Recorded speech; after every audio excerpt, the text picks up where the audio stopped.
Alors, l'étoile du Nord, c'est l'étoile qui guide les navigateurs depuis des centaines d'années, mais c'est maintenant un concept issu de la Silicon Valley et qui en fait est un indicateur agrégé dont se dotent les entreprises pour comprendre un peu le chemin qu'elles doivent parcourir. Alors, c'est quand même quelque chose d'assez complexe et j'ai demandé à Laurent Flores de nous aider à comprendre comment on construit son NSM, North Star Metric. Bonjour Laurent. Bonjour Isabelle. Vous êtes maître de conférence à l'Université Paris 2 Assas, Oui.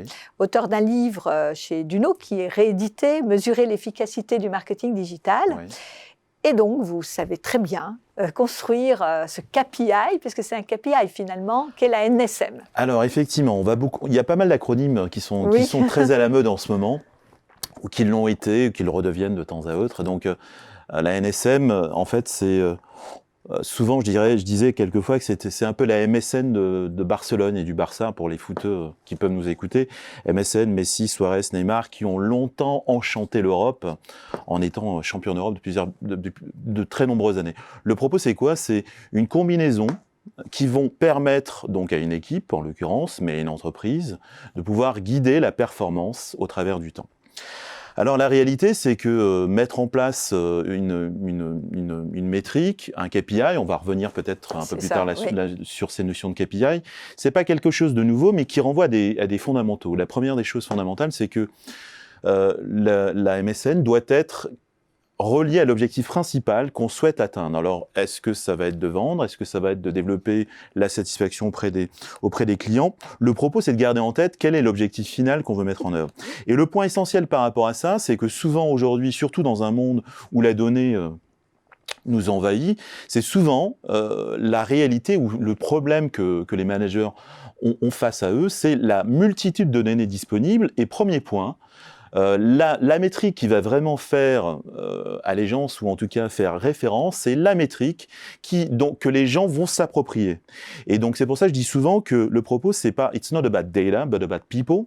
Et la réalité c'est que si la métrique qui est censée montrer la voie des navigateurs, par exemple, n'est pas utilisée par l'ensemble des parties prenantes dans l'entreprise, il y a peu de chances que ça marche. Voilà. Donc premier point, une métrique qui va être utilisée par les gens parce qu'elle va être capable d'opérationnaliser ce qu'ils font dans leur quotidien, dans leur travail. Donc, not about data, but about people. Les Exactement. Gens avant tout, et la façon, enfin l'usage de l'indicateur, avec l'idée quand même, je pense que cette unicité qu'on veut, hein, c'est quand même aussi réfléchir à son métier. Hein. C'est qui je suis, en effet, quel est mon objectif final. Qui je suis. Parce qu'on a toujours tendance à avoir plein d'objectifs. Alors effectivement, le tout va renvoyer, c'est aussi très à la mode, si je peux me permettre.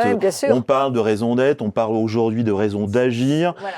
Et donc, il faut personnaliser quelque part sa métrique. Mais pour revenir à ce qu'on disait précédemment, ce sont les gens qui doivent être les principaux moteurs de l'usage de cette métrique.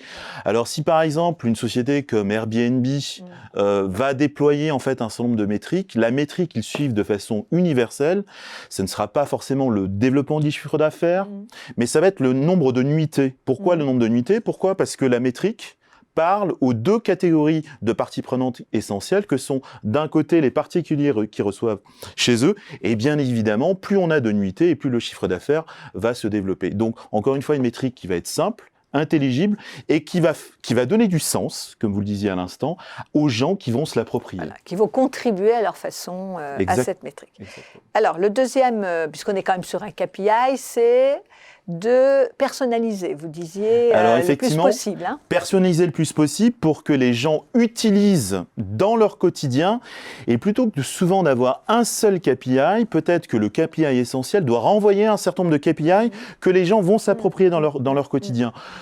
Si je m'appelle Spotify et si le propos c'est de maximiser le temps d'écoute des chansons sur Spotify, peut-être que ça peut être à la fois pour un certain nombre d'utilisateurs qui sont dans la fidélisation des utilisateurs, le fait que les gens vont venir régulièrement écouter, mais pour les gens qui sont dans la création du contenu lui-même ou de la mise à disposition des morceaux, le renouvellement constant d'une multitude de morceaux qui seraient écoutés. Donc le tout renvoie toujours à la même notion qui est de fidéliser son audience, mais on va décliner en fait le KPI pour un utilisateur de façon à ce qu'il le fasse sien dans son quotidien. Et alors, troisième règle que j'ai bien aimée, c'est éviter les KPI flatteurs, vanity metrics. Alors, effectivement, les KPI flatteurs, on veut tous être le meilleur quelque part. Oui. Encore faut-il que, si j'en reprends un très simple, c'est si vous avez de nombreux visiteurs sur votre site web, c'est bien, mais qu'est-ce que ça veut dire ? Si tous les visiteurs qui viennent sur votre site ne sont pas dans la bonne cible, ne font pas des parties prenantes importantes pour votre organisation, à quoi bon suivre le nombre de visiteurs sur le site ? Sauf se faire plaisir. Exactement. Et donc pouvoir dire, on est les meilleurs, on est les premiers parce qu'on a X milliers de visiteurs sur son site. Sur un ranking qui n'a aucun sens. Exactement. D'accord. Et alors, le dernier point que vous mettez en avant sur votre blog, puisque vous avez un blog, c'est « Done in better than perfect ». Alors effectivement, ça c'est très anglo-saxon. Très anglo-saxon. Très américain en particulier, « Done is better than perfect ».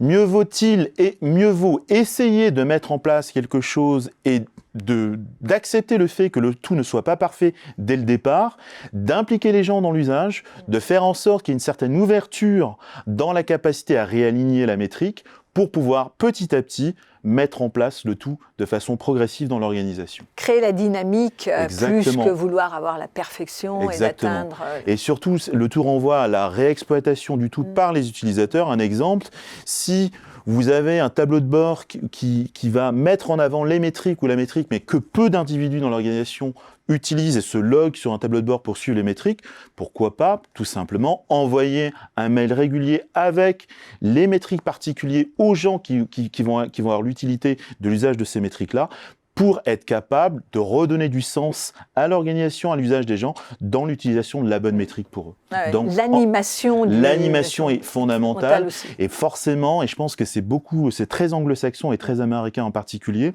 faire les choses nous fait progresser, et donc c'est pour ça que done is really better than perfect. Voilà.